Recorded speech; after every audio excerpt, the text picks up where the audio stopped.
Por que será que Jesus, ao curar o cego de nascença, fez lama e jogou no olho dele? Há muitas lições nesse milagre que nós vamos aprender hoje. Como a gente sair da cegueira espiritual, assim como o cego passou a ver.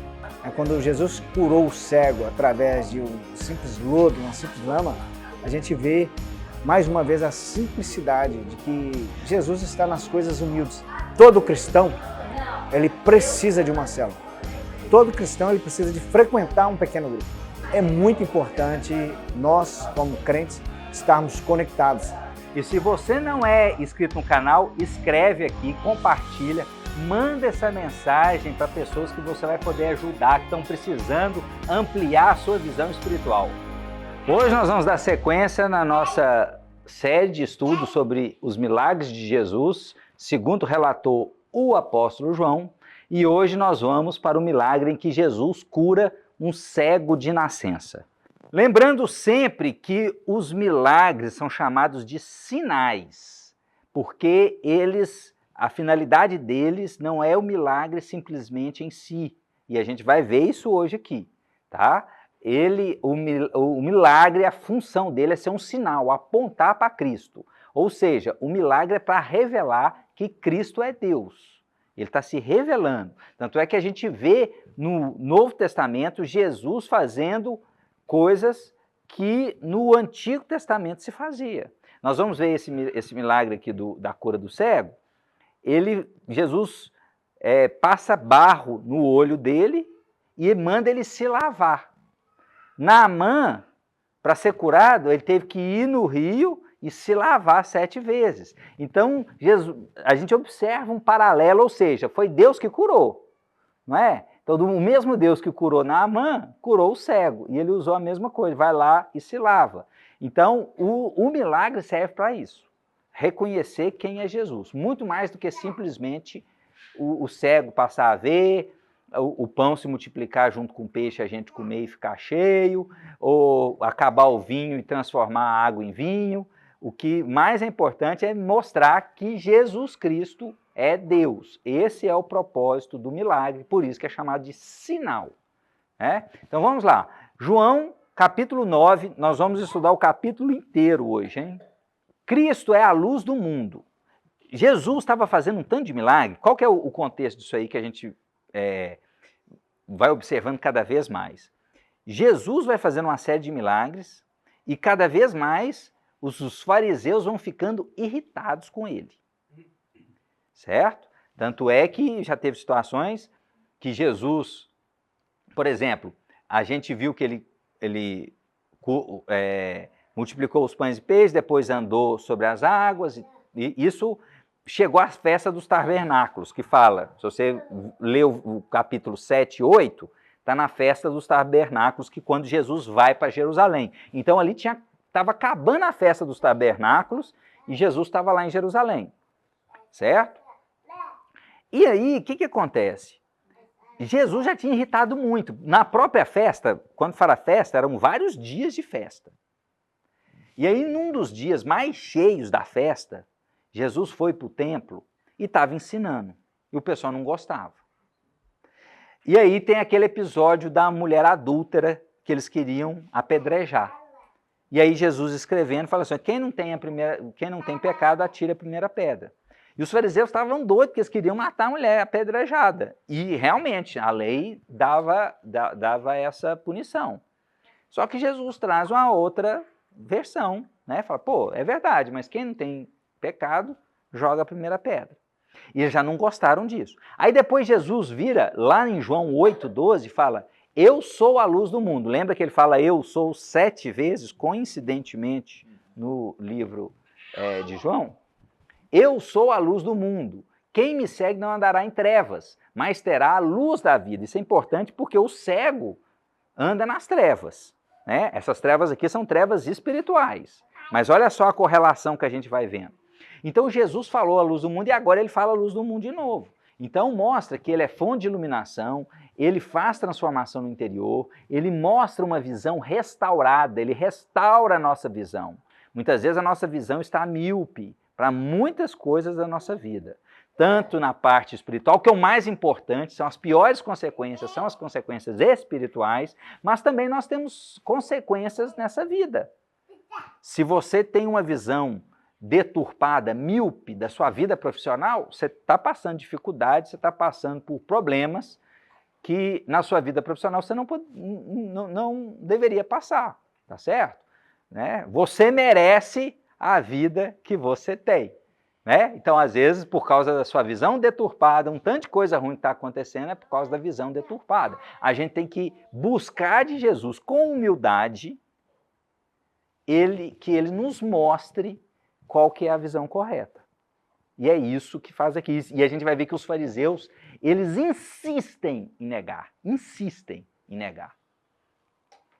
Então, Jesus mostra a luz do mundo, e tem esse versículo de Efésios que mostra muito isso. Fala, olha, ele nos deu vida sendo nós mortos nos nossos delitos e pecados, os quais antes outrora, segundo o curso desse mundo, segundo o príncipe da potestade do ar, o espírito que agora atua nos filhos da obediência, da desobediência, entre os quais também nós andamos outrora, ou seja, todo mundo estava errado, segundo as inclinações da carne, fazendo a vontade da carne e dos pensamentos, e éramos, por natureza, filhos da ira. Nós todos somos filhos da ira.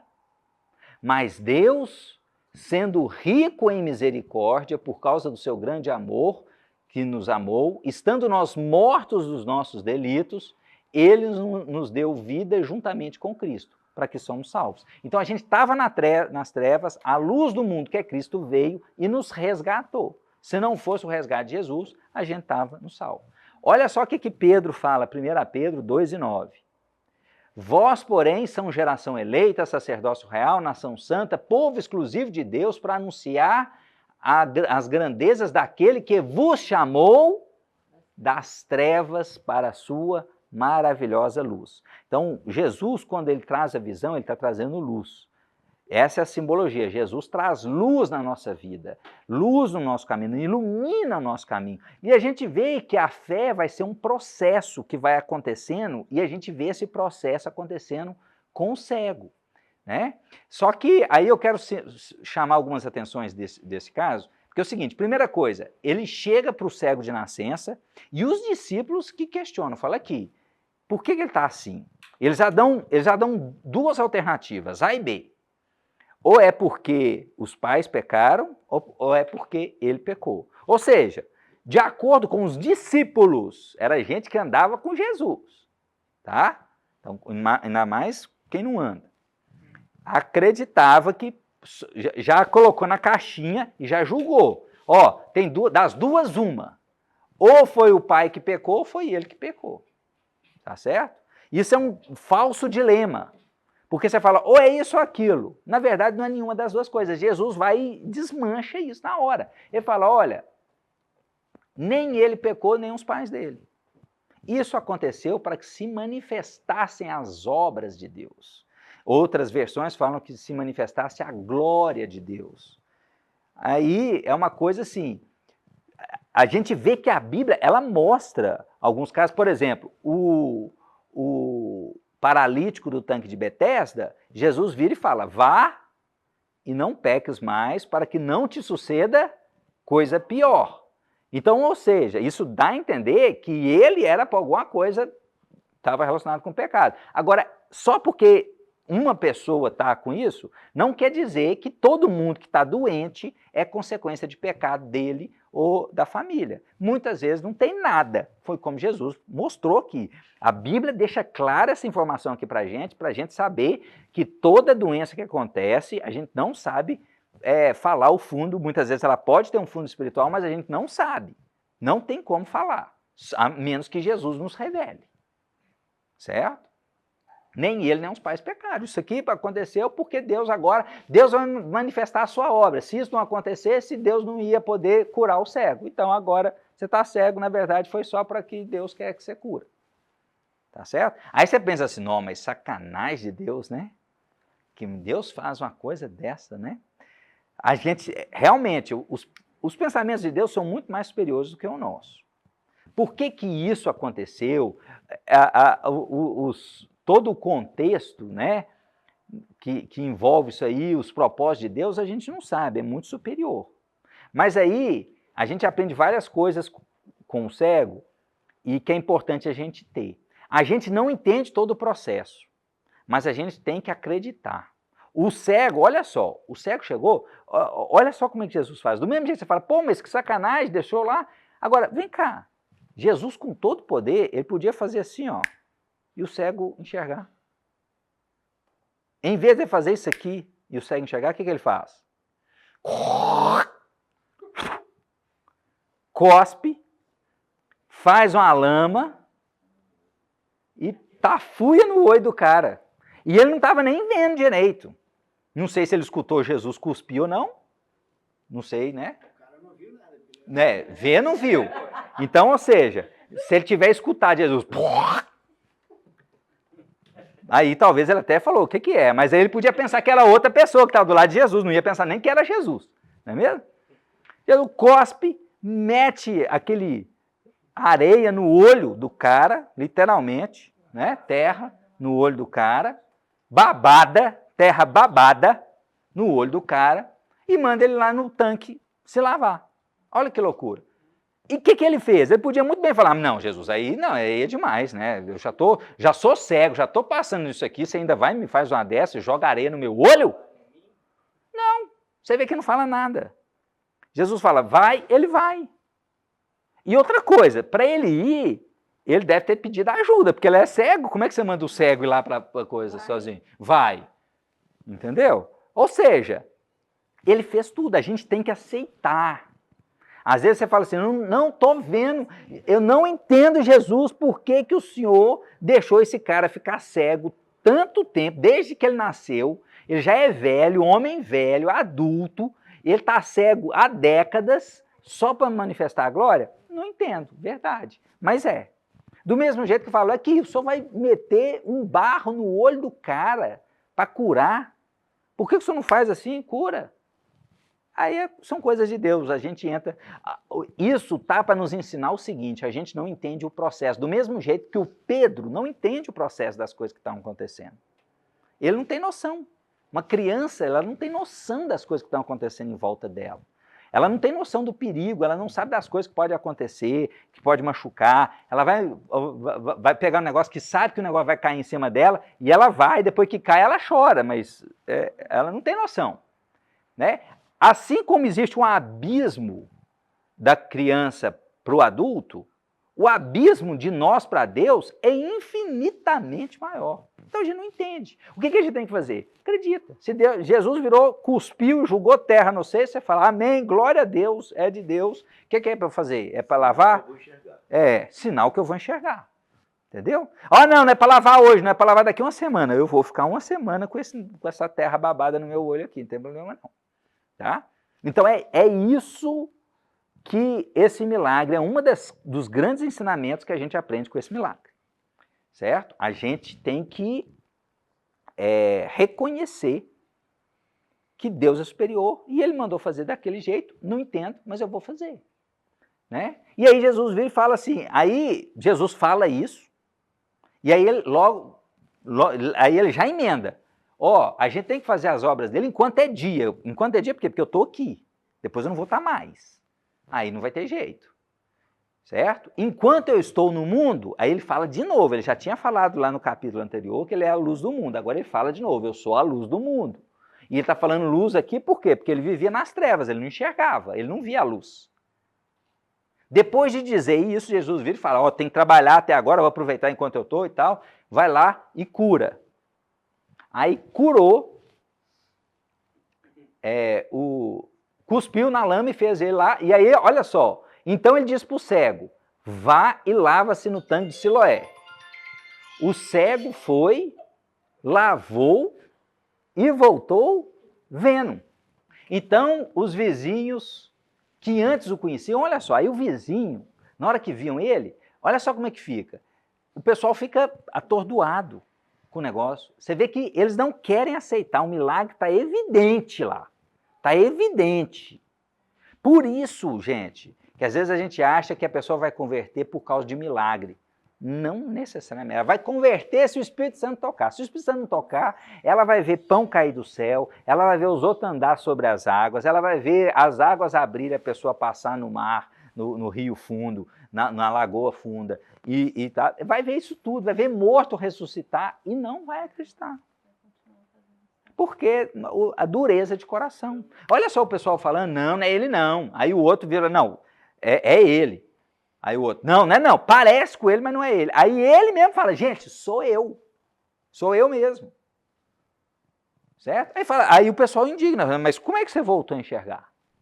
Aí ele vira e fala, olha, primeiro relacionamento que ele começa a ter com Jesus. Jesus falou tudo, aí a primeira referência que ele faz de Jesus, ele fala, um homem chamado Jesus fez lama. Cadê ele? Não sei. E ele só fala isso, um homem chamado Jesus jogou lama e mandou eu lavar lá no tanque, eu fui lá, lavei e estou vendo. Pronto, só sei isso. Cadê ele? Não sei. Muito bem, vamos dar seguimento. Olha só que coisa interessante que aí a gente vai ver nos próximos. Isso é outra coisa interessante para a gente aprender. Olha como é que é o desenvolvimento da nossa fé. Ele primeiro fala um homem chamado Jesus. Aí eu vou dar spoiler para frente, depois eu volto, mas para vocês entenderem quando a gente lê o resto. Aí no versículo 17, ele já fala que Jesus é profeta. Então uma coisa é um homem chamado Jesus, um homem chamado João, um homem chamado José, é um homem lá que o nome próprio acabou, não é mais nada. Agora depois ele fala, não, ela é profeta. Aí depois no 33 ele fala, é de Deus. E no 31 ele fala, eu creio, Senhor, e o adora. Aí ele, ou seja, ele reconheceu que Jesus é Deus. O objetivo do milagre com ele, que foi curado, funcionou. Que é isso? Não é ele enxergar, é ele reconhecer que Jesus é Deus. Funcionou com ele. Não funcionou com o paralítico do tanque de Betesda que a gente viu. Não funcionou. Não é? Você viu que ele não deu muito bola, não teve muita coisa. Aqui teve. E tem vários outros detalhes, vamos lá. Então, ou seja, esse sinal específico demonstra o poder transformador de Jesus, não só no âmbito físico, mas também no espiritual. Muitas vezes a gente está cego espiritualmente. Quer dizer, todos nós éramos cegos.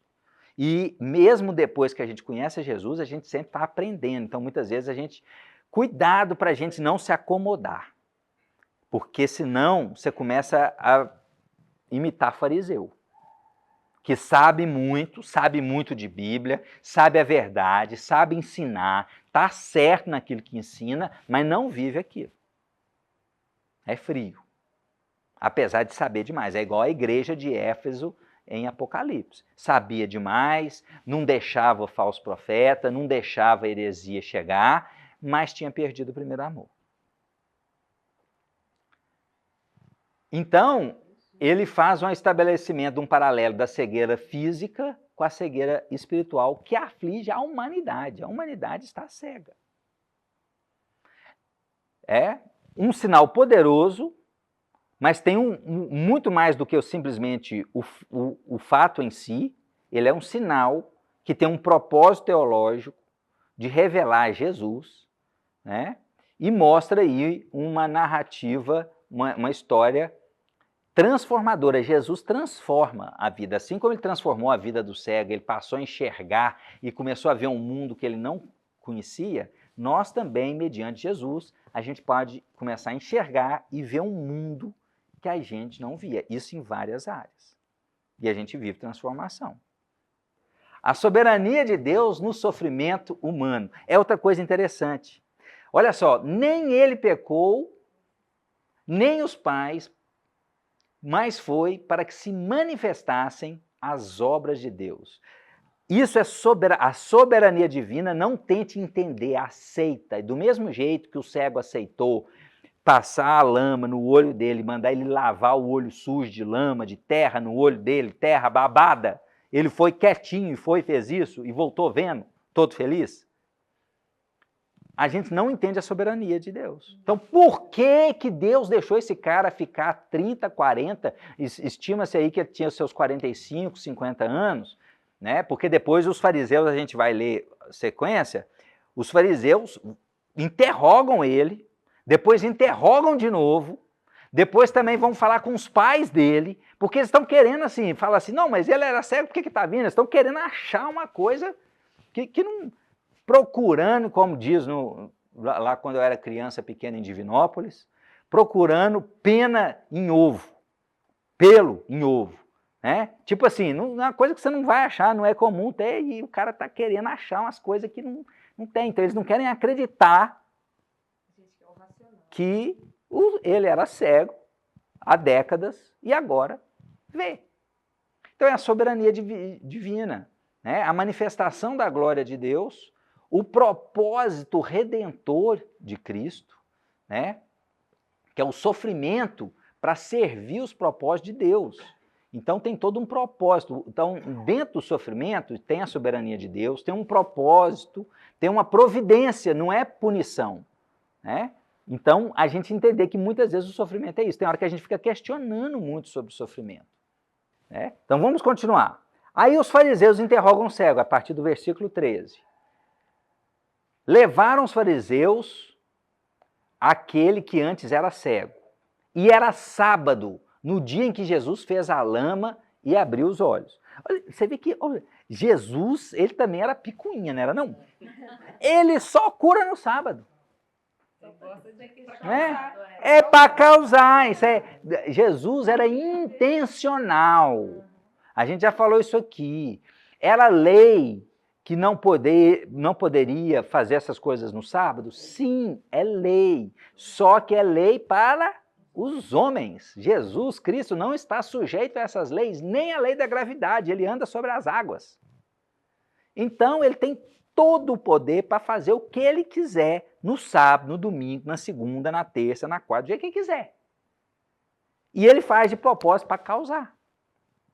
Justamente para ver. E aí, uma coisa interessante, na regra dos judeus, os judeus tinham algumas regras que eles tinham mais de 30 coisas que você não poderia fazer no dia de sábado, porque era considerado trabalho, certo? Você não podia carregar a cama como o outro lá estava carregando, que é quando fala cama, não é carregando coisa, não. É uma esteirinha enroladinha. Numa dessas mais de 30 coisas, estava que era proibido fazer lama. Fazer lodo. Não podia. Você não podia. Você não podia mexer a areia e jogar água. Hã? Pois é. Tem. Não, isso não está na Bíblia, tá? Isso aí era uma regra, chama mitzvah. Mitzvah. Aí, ó, tá vendo? Meu hebraico não é muito bom. Né? Que era tipo um compêndio da lei dos judeus. Na Bíblia não fala isso. Na Bíblia fala, você tem que guardar o sábado. Aí os judeus fica querendo colocar regrinha. Nós, seres humanos, a gente gosta de colocar regrinha para aumentar. A gente acha que Deus está sendo... A gente quer ajudar Deus. Então Deus fala, olha, você vai descansar no sábado, você vai separar o sábado para me adorar. Tudo mais. Então você não vai trabalhar. Aí ele começa a colocar, não, se você carregar menos de 5 quilos, você não está trabalhando. Se você carregar mais de 5 quilos, você está trabalhando. Aí eles começam a colocar regrinha. A gente não tem isso. Igreja não tem isso. Ah, não, se você não, de gravata, você não pode ir lá no púlpito, não. Senão você não está com o Espírito Santo. O Espírito Santo é a gravata, não é? Não pode fazer isso, não pode fazer aquilo, isso aqui não é, e tal. Televisão é do diabo, rádio é do diabo. Então, tanto de coisa. A gente começa a aumentar o jugo, que está pouco. O fato de reconhecer que Jesus é Deus e viver uma vida honesta, íntegra, amando o próximo e amando inclusive seu inimigo, está pouco. Aí a gente tem que inventar mais umas coisas aí para pressionar, e aí é o que vai acontecendo, né? Muito bem, e aí eles perguntaram, né? Era sábado, ele falou assim, aí o que os fariseus falam? Na hora que ele fala que ele fez lama e abriu os olhos, eles responderam, mas olha só o foco, não é o foco, uau, o cara era cego e começou a ver. Não, o que eles falam? Não, peraí, fez lama, não pode fazer lama. Ele foca na coisa besta, tá certo? Então, o que é isso? Cegueira espiritual. Se a gente não estiver debaixo da misericórdia de Deus, a gente fica assim. vendo um milagre, vendo um cego há décadas, desde que nasceu cego, começar a ver, porque ele nunca viu antes, que ela era de nascença. Então, os fariseus perguntaram aqui, você não podia ver? Aí ele respondeu, ele pôs lama sobre os meus olhos, lavei e agora estou vendo. Então, eles questionam, falam assim, não, mas outra vez, como você podia ver? Eu falo, olha, não sei, ele colocou lama no meu olho, eu lavei e agora estou vendo, só sei que eu estou vendo. Olha só, os fariseus, a discussão entre os fariseus, a partir do versículo 16. Por isso, alguns fariseus diziam, este homem não é de Deus, porque ele não guarda o sábado. Ele fez barco que não podia fazer no sábado. Mas outros diziam, como pode um homem pecador fazer sinais como estes? Será que um pecador não tem capacidade de fazer um sinal como este? E então houve divisão entre eles. Então Jesus ele vem trazer divisão mesmo, certo? Aí de novo, no 17, de novo perguntaram para o cego, o que você diz a respeito dele, uma vez que ele abriu os seus olhos? Ele respondeu, é um profeta. Então, olha, antes ele era o homem chamado Jesus, agora ele é o profeta. Os judeus não acreditavam que ele tinha sido cego e agora podia ver. O camarada viveu 40 anos cego, rodando na frente de todo mundo e vendo que o cara era cego. Aí ele passa a ver e as pessoas não acreditam. Tá vendo como é que milagre? Você acha que é milagre que vai fazer a pessoa converter? Não é. Não é. Se milagre e manifestação sobrenatural fosse critério principal para a pessoa se converter, a geração inteira que estava no deserto não teria morrido. Porque a maior manifestação era nuvem durante o dia, coluna de fogo durante a noite, você não fazia nada, aparecia a coluna, a água sendo tirada da rocha para matar a sede, maná caindo todo dia, e o pessoal ainda, mas eu estou com saudade das panelas de carne do Egito. Né? Então, ou seja, não é a manifestação. O que faz a diferença é a ação do Espírito Santo. É a ação do Espírito Santo. Aí, olha só, ele perguntou para eles. Aí os judeus não acreditaram que ele tinha sido, que ele era cego e agora podia ver. Então eles falaram, não, então agora vamos perguntar para os pais. Aí eles perguntam para os pais, é que esse filho de vocês, que vocês dizem que nasceu cego, como é que ele agora está vendo? Tipo assim, isso é impossível. Aí os pais responderam, sabemos que ele é nosso filho e que ele nasceu cego. Mas a gente não sabe como ele agora está vendo. E também não sabemos quem lhe abriu os olhos.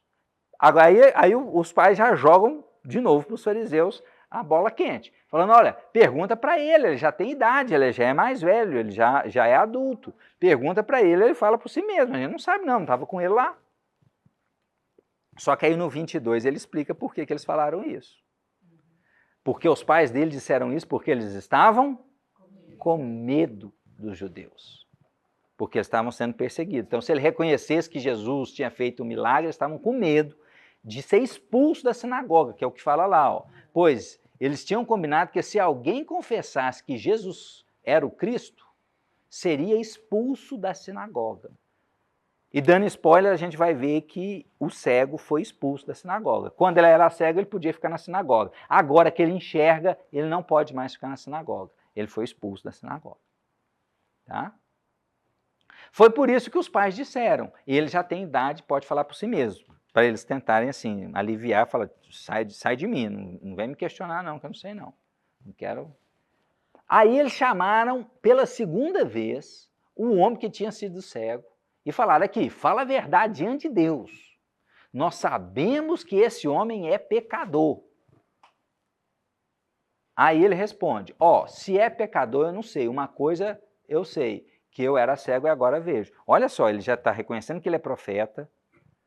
Ele fala assim, não sei, mas eu só sei que eu fui curado. Eu reconheço que aconteceu um negócio doido. Se ele é pecador, não sei, só sei que o importante é o resultado. Muitas vezes a gente não quer saber do resultado, a gente quer saber da logística do processo que a gente não concorda. Agora, você prefere ter resultado? Você quer o resultado? Quer viver o resultado? Ou, muitas vezes a gente prefere viver o resultado inferior porque a gente não acredita e não quer aceitar.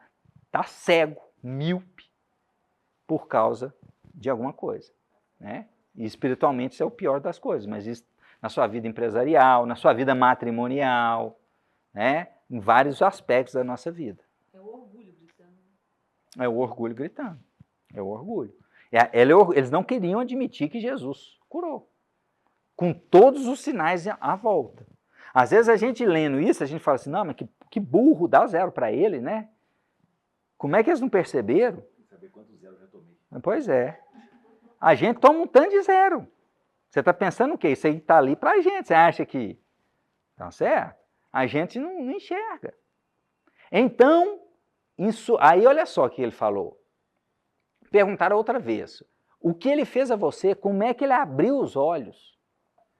Aí, ou seja, eles reconhecem que ele abriu os olhos, porque ele agora está enxergando, então ele reconhece que ele era cego.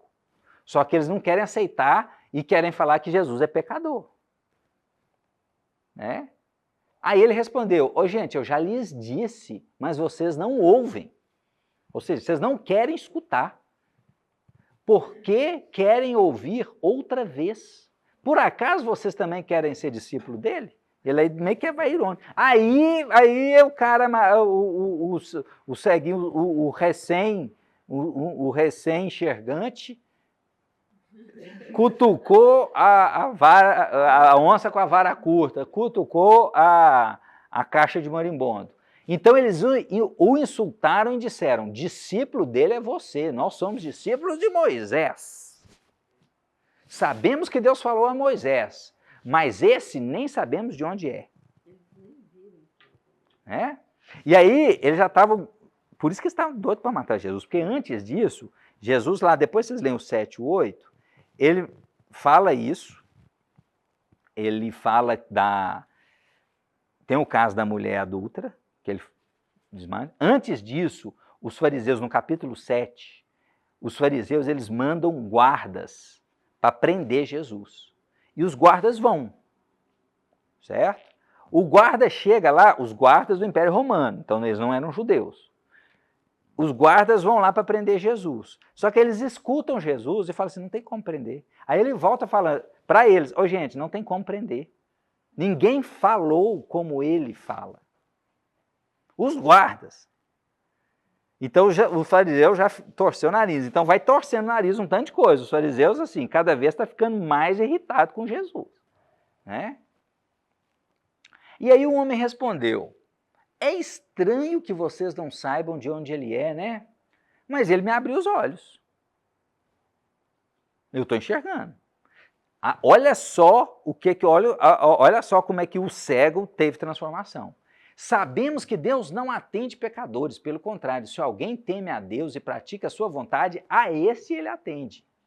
Desde que o mundo existe, jamais se ouviu que alguém tenha aberto os olhos de um cego de nascença. Se este homem não fosse de Deus, não poderia ter feito nada. Ele era um cego de nascença, gente. Um cego de nascença. E ele vai explicar, olha só a linha de argumentação dele, totalmente lógica. Mas eles disseram, você nasceu cheio de pecado e quer nos ensinar? O expulsaram da sinagoga. Então você vê o seguinte, o argumento não serve para quem é injusto. Hoje a gente está vendo, isso aí sempre aconteceu, certo? Eu falava disso, há 15 anos eu falava, olha, não existe ninguém justo, não há um justo sequer. E aí eu estava exemplo, falava, quando a gente fala de justo, juiz, não tem ninguém, não tem policial, não tem ninguém que é totalmente justo, ele sempre vai pender para um lado. Né? Hoje não precisa nem falar isso, né? Hoje já está bem definido. E não importa, a gente vê as coisas assim, argumento lógico, argumento lógico, argumento lógico, argumento lógico, não, mas está errado, você está expulso mesmo assim. Tá certo? Por quê? Porque esse mundo é injusto. Esse mundo é o mundo. Certo? Esse mundo não é o reino de Deus. O reino de Deus é muito melhor do que isso. Não é isso. Tanto não é isso que o diabo ofereceu o que Jesus quisesse. Se o diabo ofereceu, porque é dele, né? Aí a gente entra na cegueira espiritual, que Jesus começa a falar da cegueira espiritual. Então eles expulsaram ele da sinagoga. Aí, 35, Jesus ouviu que eles tinham expulsado o homem. Ao encontrar, perguntou, você crê no Filho do Homem? Então Jesus foi procurar ele de novo, sabendo que ele tinha sido expulso. Você crê no Filho do Homem? Ele foi e respondeu, Senhor, quem que é esse aí para que eu creia? Aí Jesus vira e fala assim, você já o tem visto, é aquele que está falando com você. Então ele afirmou, eu creio, Senhor, e o adorou. Olha só a evolução, primeiro é um homem chamado Jesus, depois é um profeta, depois é ninguém faz coisa como ele faz, depois ele vai e reconhece que Jesus é Deus e o adora, presta adoração. O que ele fez? Se ele ajoelhou diante dos pés de Jesus, aí não entra em detalhes qual foi a adoração, provavelmente foi isso, né? A adoração é você se dobrar o joelho, se ajoelhar diante dele e tudo mais, falar, eu reconheço que o Senhor é Deus. Isso é uma importante. Isso é o objetivo principal do milagre, muito mais do que um cego começar a enxergar, muito mais importante do que um morto voltar a viver, é um coração se voltar para Jesus, um coração se reconhecer que Jesus Cristo é Deus, muito mais do que qualquer milagre. O milagre é para esse objetivo. Esse é o objetivo do milagre. Tá? Muito mais do que 5.000 homens comerem, no total de 20.000 pessoas com fome, ter comida de sobra. Muito mais do que tudo isso. Infelizmente, a maioria das pessoas estão querendo só o milagre, só a manifestação, só comer pão. E aí Jesus continua falando sobre a cegueira espiritual. Jesus falou assim, eu vim a este mundo para juízo, a fim dos que não veem, vejam, e os que veem se tornem cegos. E aí ele está julgando o trocadilho da cegueira espiritual. Então fala, olha, aqueles que estão cegos e reconhecem a sua cegueira, eles vão passar a ver. Mas os que acham que estão vendo, que acham que sabem das coisas, eles, na verdade, estão ficando cegos. E vai ficando cada vez mais cego. A gente vê isso, Paulo trata muito isso em Romanos, fala, olha, o castigo de Deus para o pecado muitas vezes é mais pecado. Deus entrega, e na hora que Deus entrega, na hora que Deus tira o pé do freio, vai degringolando as coisas, Eu sei que Deus é soberano apesar de tudo. Eu estou doido para ver como é que vai acontecer em algumas coisas na vida que a gente está vivendo agora. Porque você vê que Deus está soltando o pé do freio, gente. Está soltando o pé do freio. Olha só o que a gente está vivendo. Né? Não sei o que é, não entendo nada. Para mim é loucura, igual jogar lama no olho de um cara. Não entendo, mas que tem. E aí ele vira e fala assim, aí os fariseus, né, tinham os fariseus perto dele e perguntaram, por acaso nós somos cegos? E aí ele está falando isso, vocês não entendem, acho que é cego assim, eu estou enxergando, estou te vendo. Jesus respondeu, olha só, se vocês fossem cegos, não teriam pecado algum. Mas porque agora dizem, nós vemos, o pecado de vocês permanece. O que Jesus está querendo dizer com isso? O cego é o humilde que reconhece a dependência de Deus, a sua cegueira espiritual. Se eles fossem cegos, humildes, e reconhecessem que não entendiam, eram cegos espiritualmente e precisassem de Jesus, certo? Eles não teriam pecado e seriam perdoados e depois teriam aberto os olhos. Mas como eles dizem, não, eu entendo, e eles acham que entendem, o pecado dele permanece. E pecado permanecer significa que ele vai para o lago de fogo. Simples assim. Lições rápidas de João capítulo 9. Coincidentemente, quantas lições a gente tem para falar? Gente, vocês estão entendendo? O sofrimento no meio da glória de Deus, né? Como meio. Então, ou seja, ficou cego décadas. Muitas vezes é um propósito de Deus, que eu não entendo. que eu não entendo. Ele é soberano, é um propósito maior que não faz ideia, né? Mas muitas vezes o sofrimento é isso. O sofrimento não é simplesmente consequência de pecado. O sofrimento pode ser consequência de pecado? Sim, pode. Davi teve um sofrimento terrível por causa de pecado. O orgulho nos faz ter um coração duro, não ensinável. A humildade faz a gente ter um coração ensinável. Se a gente aprende, a gente está disposto a aprender, a gente está aberto para aprender, aberto para o novo, aberto para uma novidade que chega para falar, e tudo, senão a gente acha que a gente é o rei. Eu já fui assim várias vezes, eu estou falando de mim. Tinha uma certeza das coisas. Quanto mais você vai vivendo, menos certeza você tem. Quanto mais ignorante você é, mais certeza você tem das coisas. E você fala com a convicção, não, isso aí é isso. Isso aí é pecado. Ah, isso aqui, ó, é isso aí, ó. Não, isso aí é pecado. Ou foi o pai dele ou ele. Foi um dos dois. Acabou. Está definido. Não é assim. O sofrimento, muitas vezes, pode ter um propósito maior que a gente não entende. A fé sente antes de ver. Ele não viu Jesus mexendo barro, ele não sabia que Jesus ia jogar barro no olho dele, mas ele ficou submisso. Ele confiou cegamente. Olha o trocadilho. Literalmente. Confiou cegamente, literalmente. Né? Então ele ensina que a visão espiritual começa quando a gente confia sem ver. A fé obedece antes de entender. Então, ela confia antes de ver e ela obedece antes de entender. Jesus vira, joga o barro no olho dele e fala assim, vai lá lavar no tanque de Siloé. 4. A transformação é perceptível e inegável. É inegável. Os caras, muitas vezes, eles queriam negar, mas não conseguiam. Tanto é que os próprios fariseus que iam lá e interrogavam a mãe e tudo, fala, você viu o que eles falaram lá? Como que agora você está enxergando? Como que agora os seus olhos foram abertos? Ou seja, eles viram que foram abertos. A transformação, quando Deus abre, quando Deus transforma, quando Jesus transforma, essa transformação é totalmente perceptível e inegável. Cristo é enviado do Pai. Cristo, olha só, o tanque de Siloé quer dizer o enviado, o próprio texto explica. Olha só o trocadilho, o Cristo é o enviado, ele manda você ir lá no enviado, vai lá no enviado se lavar. Né? Então, ele é enviado do Pai, tem o simbolismo de Siloé, mostrando que é o único caminho e a mediação perfeita para Deus, entre Deus e os homens. Né? Cristo é o enviado do Pai, assim como o tanque de Siloé significa enviado.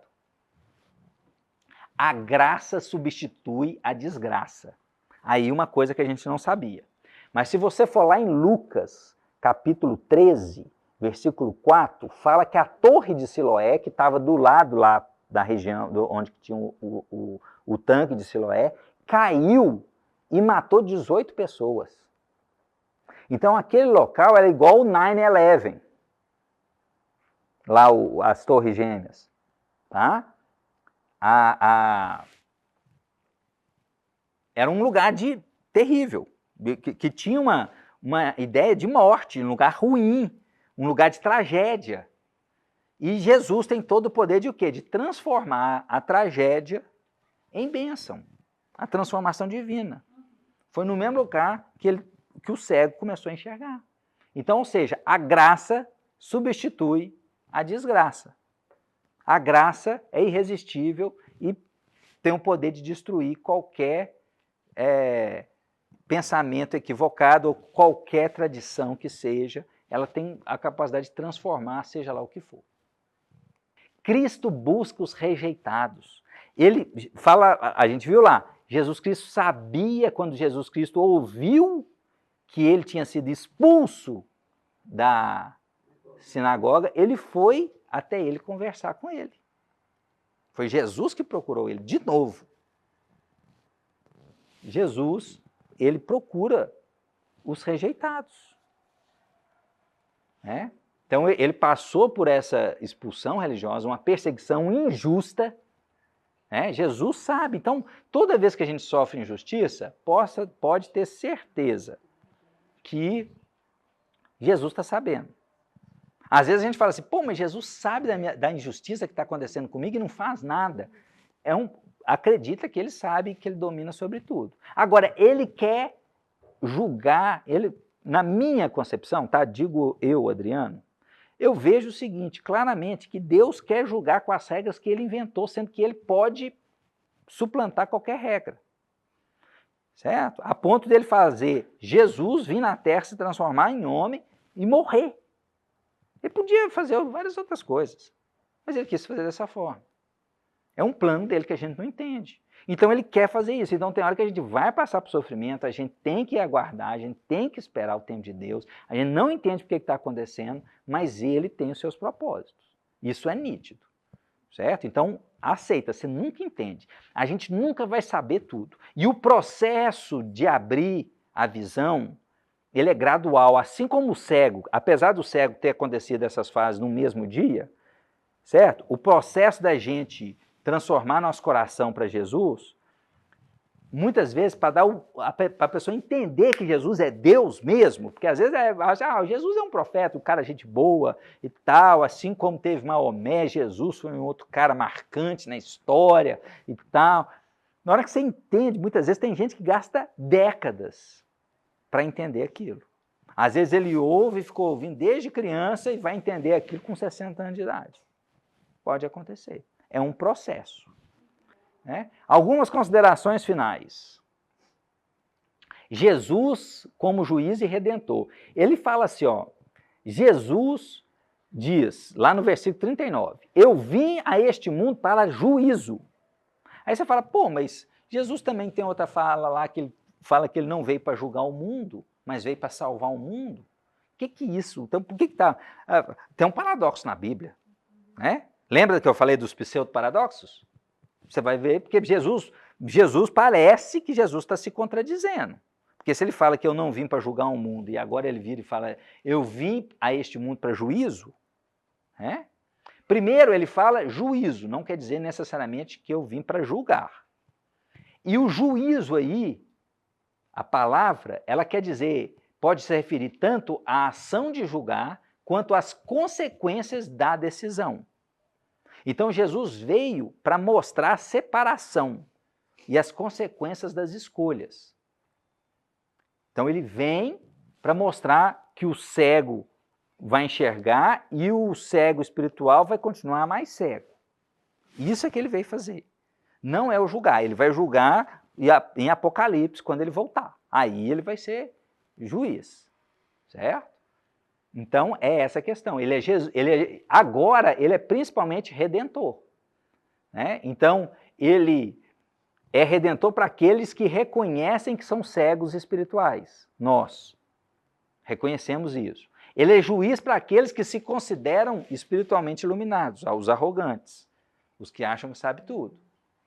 Certo? E aí ele vai oferecer misericórdia e graça, vai conceder visão espiritual, vai trazer das trevas para a sua maravilhosa luz e vai restaurar o relacionamento com Deus, para aqueles em que ele é redentor, para aqueles que reconhecem a sua cegueira espiritual. Para aqueles que acham que são iluminados e que veem tudo claramente, Deus vai revelar sua verdadeira cegueira, Jesus vai expor a hipocrisia religiosa, né? Confirmar seu estado de condenação e manifestar a justiça divina. Manifestar a justiça divina é o juízo, aí é o juízo de Deus. Né? Então a cegueira, olha só, a cegueira espiritual dos fariseus, foi o que a gente comentou, se vocês dizem que vem, subsiste o vosso pecado, ou seja, o seu pecado permanece. Vocês não estão admitindo. Então, ou seja, muitas vezes eles estavam se autoimpondo uma cegueira. Né? É importante isso. É uma coisa da teologia reformada muito interessante, que ela deixa claro que nós somos depravados totalmente, depravação total. Nós temos isso. Todos nós somos cegos espiritualmente depravados. Só pela graça para a gente sair disso. só pela misericórdia de Deus. Se a gente não reconhece isso, a gente vai ficar cego espiritual igual os fariseus. Mesmo vendo milagre acontecendo, um anjo chegar para você e falar, nó Adriano, vem cá, acorda Adriano e tal. Você fala, não, isso aqui é um holograma agora, inteligência artificial que fez isso aqui. Não. E aí coloquei aqui alguns versículos que são interessantes para isso, que ilustram essa passagem, que é Provérbios 26, 12, fala, você viu alguém que é sábio aos seus próprios olhos? Maior esperança há no insensato do que para ele. Né? Então, ou seja, essa arrogância, cegueira espiritual, ele se acha sábio aos seus próprios olhos. Apocalipse 3,17, né, que quando ele está falando lá para a igreja de Laodiceia, né, que não é morna, que não é fria nem quente, que vai ser vomitada. E ele vira e fala, você diz, estou rico, mas não sabe que é miserável, pobre, cego e nu. Então, ou seja, você não tem riqueza nenhuma, você é pobre, você está cego e você está pelado. Não tem nada.